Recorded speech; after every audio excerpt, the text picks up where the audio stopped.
The morning of December 31st, 2000. Cold light over Kamisoshigaya in Setagaya Ward, Tokyo. A grandmother stands at the door of the house beside her own, listening. No footsteps, no voices, just silence where a family of four should be. She had tried to reach them and couldn't. The Miyazawa family lived right next door to her, so close the two homes looked like one. Around 10 o'clock, she stepped inside to see why no one answered. Inside, the ordinary shapes of a family's life. A child's study desk. A refrigerator in the kitchen. And then, at the bottom of a staircase, something that made no sense at all in a house this quiet. All four of them were dead. A father, a mother, a son, a daughter. The Metropolitan Police would call it the Kamisoshigaya three-chome family of four robbery murder case. And what they found in that house would haunt them for decades. Because the killer hadn't fled into the night. He had stayed. He ate, he bled, he touched everything, leaving fingerprints, blood, footprints, his own belongings scattered through the rooms. He left almost all of himself behind. And still, to this day, no one knows his name. That house she stepped into had been full of noise the morning before. Four people, a father, a mother, a young son, a small daughter. The Miyazawa family, living quietly in Kamisoshigaya in Tokyo's Setagaya ward. The father was Mikio Miyazawa, the head of the household. His wife, their two children, an eldest son and an eldest daughter, still young enough to be asleep long before midnight. Ordinary lives in an ordinary corner of a vast city. Their home was not wide. It was tall. A narrow structure stacked upward, level upon level, the kind of building that makes the most of a small footprint in a crowded Tokyo neighborhood. Step through the entrance hall, and most of the first floor opened into the father's study. A workroom, a reception room, a place where the children did their homework. On a bookshelf sat 60,000 yen in cash. Above it, a mezzanine held a toilet, a bathroom, the children's room, a balcony. Higher still, the kitchen and living room. And at the very top, an attic, reached only by a folding ladder that pulled down near the bathroom. From the street, the house looked joined to the grandmother's home next door, one continuous wall. But it wasn't. The two buildings only touched in appearance. Inside, they were entirely separate. And that separation is why no one heard a thing. That separation, two homes touching yet sealed apart, meant no one heard a sound through the wall. So how did someone cross into a locked family house on a winter night? The answer waited above the ground floor, at a small bathroom window. On the mezzanine between the first and second floors sat a toilet, a bathroom, a child's room, a balcony. And on that bathroom window, the thin dust-blocking screen had been torn open, forced apart from the outside. Down on the ground beneath that window, investigators found the marks. Shoe prints pressed into the earth, and the branches of the trees planted right there, snapped and broken, as though something had climbed through them. It was a small window, set well off the ground. To the eye, it hardly looked like a doorway for an adult. Could a grown man really have squeezed through an opening that narrow, that high? So the police tested it. They measured the frame, the height, the space, and what they found reframed everything. The opening was wide enough that even a minor would have had the ability to climb through it and inside. So this was the way in. Up through the trees, through the torn screen, down onto the mezzanine floor while the family slept above and below. The house was breached, and the killer was already inside. So the killer came in through a broken window. But how did he leave? That question would have seemed simple, until investigators reached the front door at the entrance hall and found it locked from the inside. There was more. On that door and its handle, police found nothing. No bloodstains, no fingerprints, In a house drowning in the killer's traces, the front door had been left curiously, impossibly clean. It suggested something deliberate. Investigators formed an early theory. The perpetrator had walked out this door, turned the lock behind him, and vanished into the last hours of the year. A cold, careful exit. It seemed to fit. Then the theory collapsed. Searching the scene, police recovered the resident's own key, still inside the house. If the killer had locked the door and fled, how could the key be here, left behind with everything else? And so the exit became a riddle. The door was locked from within, the key never taken, the handle untouched. Every clue pointed inward, and none pointed to a way out. The killer had come through a window. Perhaps he simply left the same way. If the exit route was a riddle, the hour of death was not. And to fix that hour, investigators turned away from the doors and windows entirely and looked inward at the four bodies themselves. Forensic examiners studied what the victims had eaten. The food still sat in their stomachs, only partly digested. Digestion runs on a clock, and that clock had stopped early. It pointed to a single window that night. Around 11:30 on the night of December 30th, the police concluded the family was killed. The house was quiet. Two lay asleep in the attic above. Below, a child slept in the children's room, unaware. And it began there, investigators believe, in that children's room on the mezzanine. The eldest son, asleep, was strangled by hand. It was silent work, and silence for a moment may have kept the rest of the house from knowing.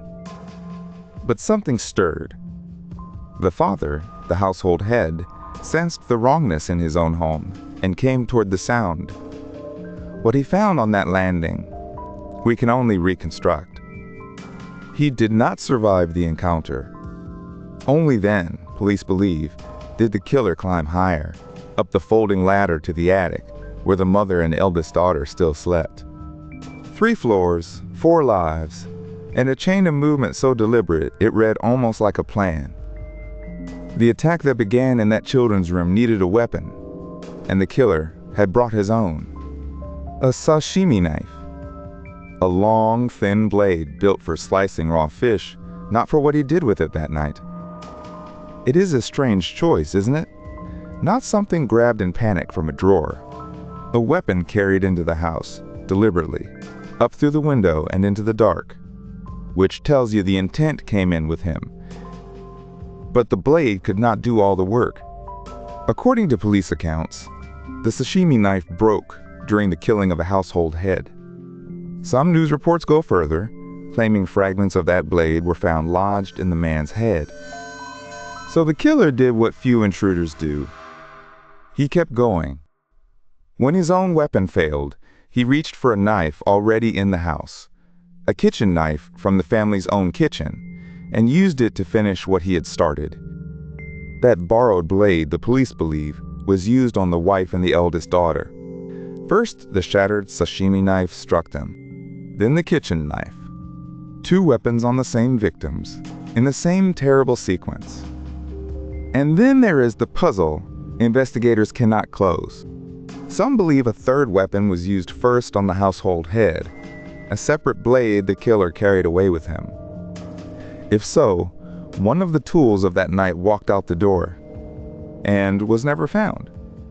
The knives tell you how it ended, but the wounds on the 4 bodies tell you the order, and something colder still, that the killer may have handled each victim by a rule of his own.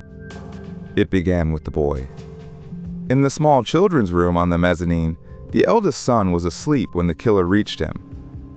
He was strangled by hand. No blade. No struggle recorded on his skin. Forensic examination confirmed the cause: suffocation from manual strangulation.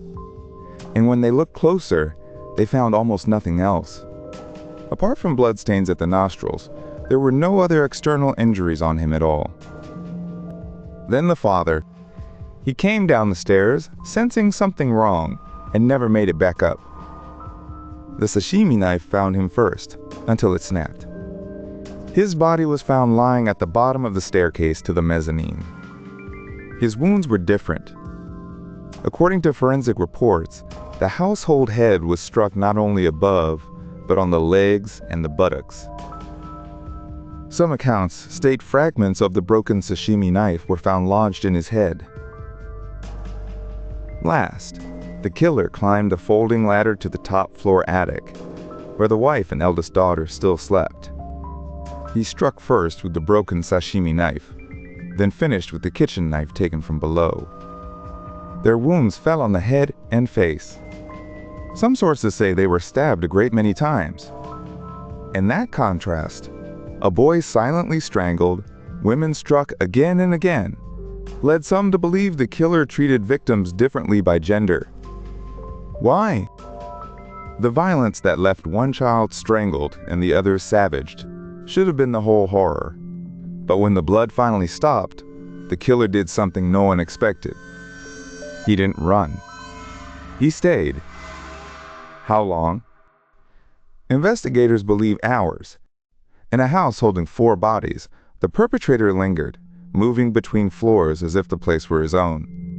And then, extraordinarily, he opened the refrigerator.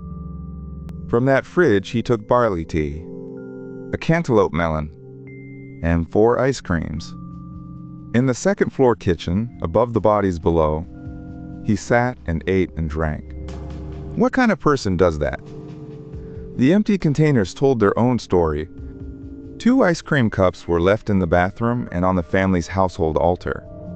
The other 2 he tucked into a paper bag, discarded downstairs beside the computer.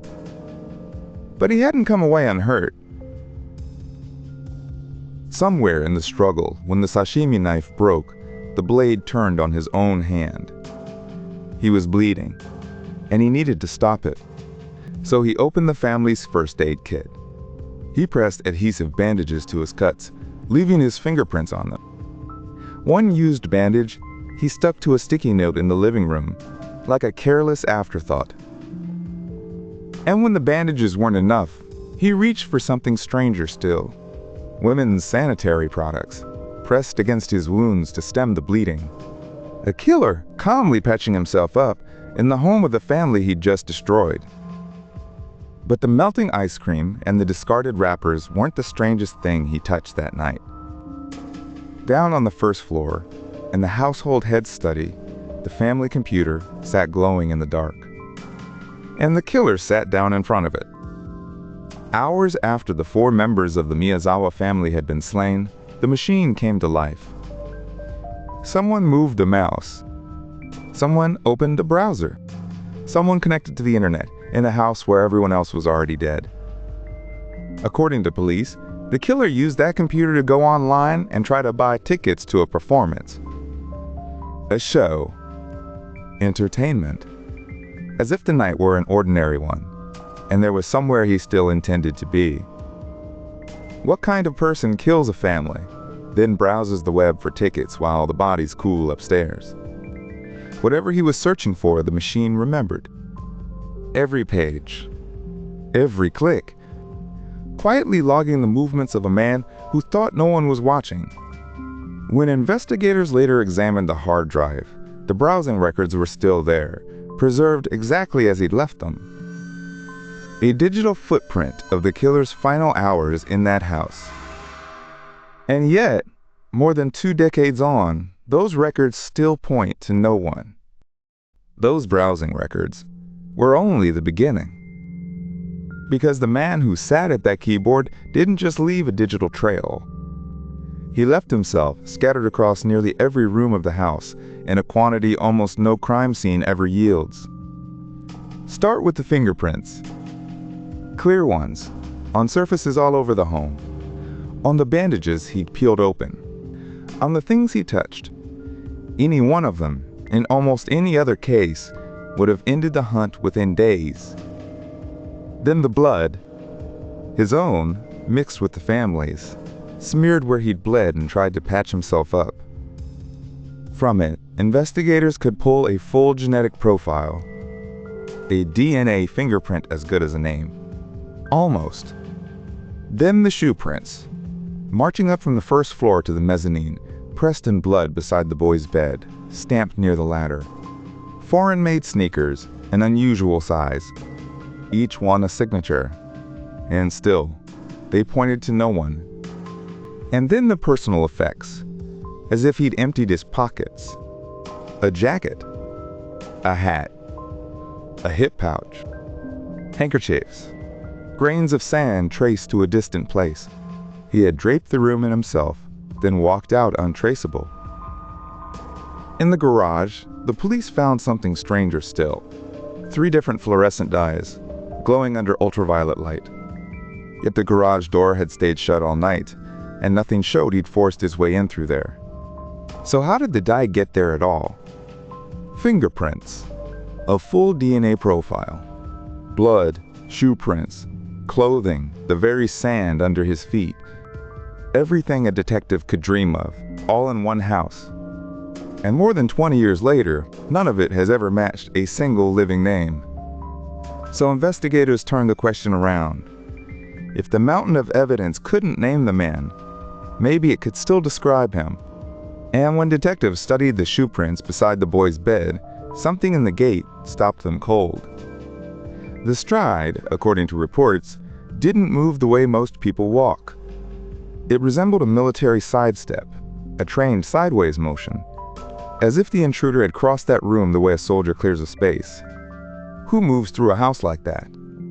Then came the shoes themselves.